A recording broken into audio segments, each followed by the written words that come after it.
Ay, talagang may pula pa.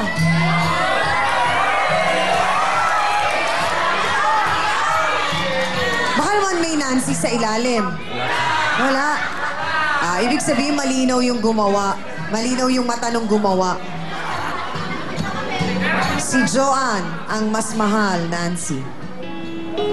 Anong pakiramdam mo? Wala naman ako magagawa eh. Mahal niya eh. Mahal ko siya eh. Kaya kung saan siya masaya, doon din ako masaya. Handa kang magparaya? Oo. Kasi mahal niya eh. Mahal ko siya eh.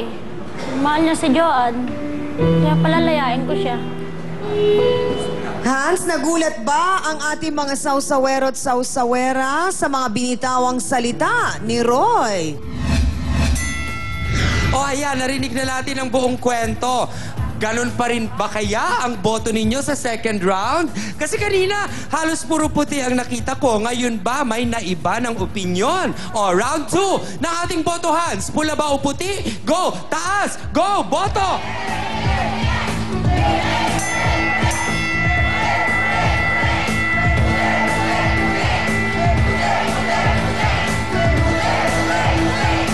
Aba, naku, mukhang may mga naiba nga ang opinyon Dahil ngayon may nakikita na akong kulay pula.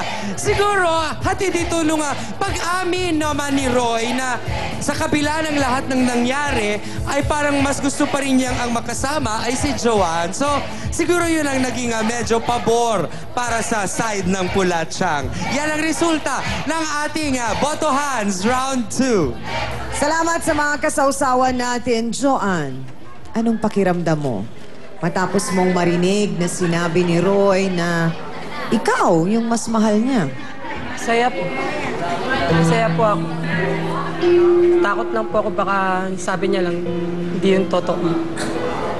Kung sakasakali, handa ka bang tanggapin ulit si Roy sa buhay mo? Opo. Handa po ako.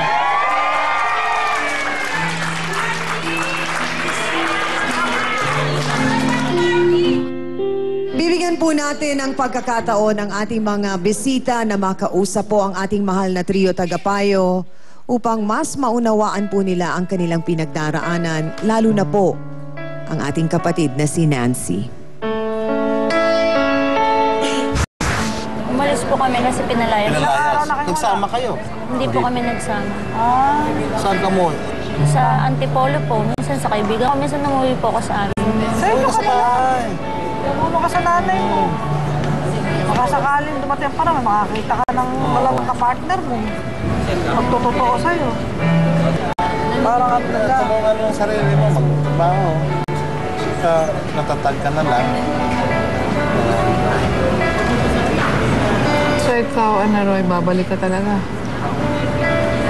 Babalik ka na kay ayusin mo yan kung talaga mahirap na talagang ibalik yung tiwala kung nagawang nagkasala ka na.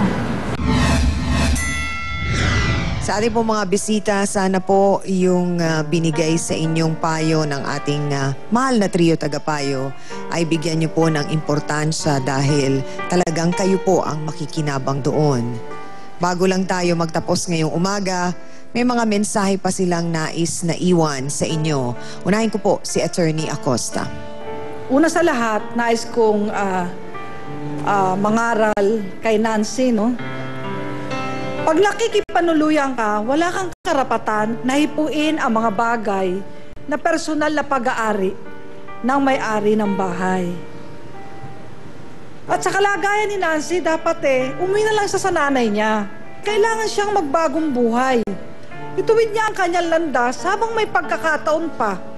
Dahil kapag hindi siya nagbagong buhay, alam mo ba, Nancy, kung saan ka pupulutin? Pwede kang pulutin sa city jail. Kapag hindi ka nagbago ng paraan ng sistema ng iyong buhay. Para naman kay Roy, sabi mo kanina, dinig ko, mahal mo rin si Nancy. Pero mas mahal mo si Joanne.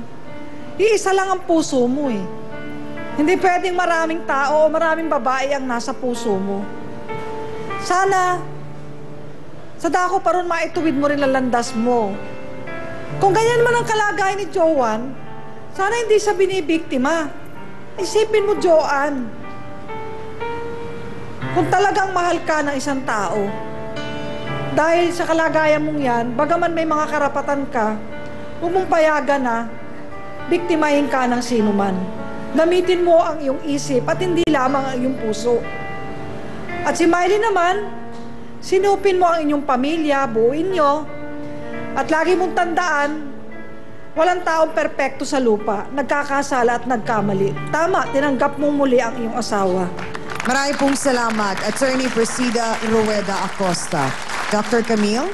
Sana, Joanne, kung magmamahal ka, hindi yung sobra-sobra na ibibigay mo ang lahat.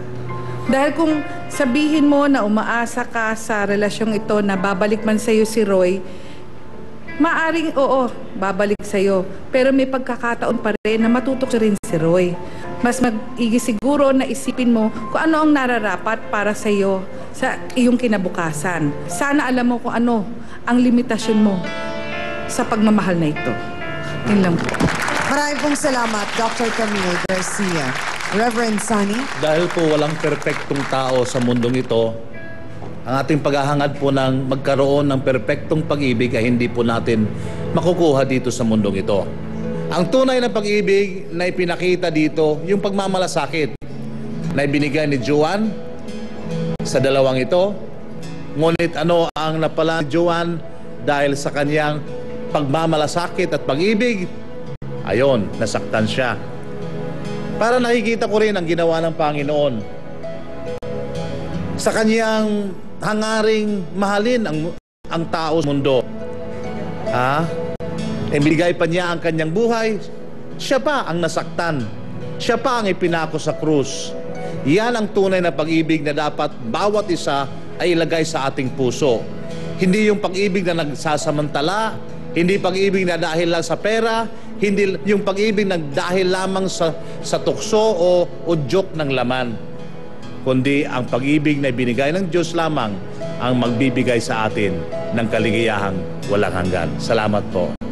Marami pong salamat, Reverend Father Sunny Merida. Nancy, sana pinahalagahan mo ang bawat mensaheng binigay ng ating mahal na trio tagapayo.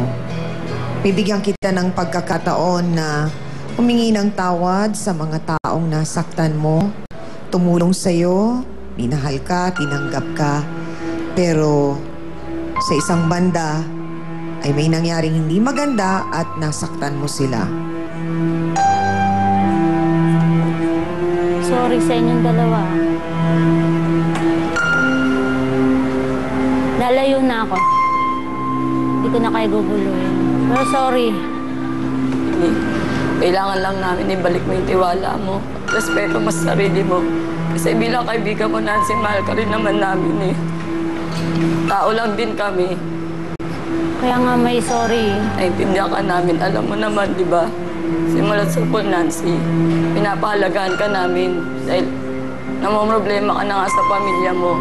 Kaya sa amin, nandito lang naman kami bilang kaibigan mo. Sana lang, wag mo na kaming suklian ng hindi maganda. Joanne?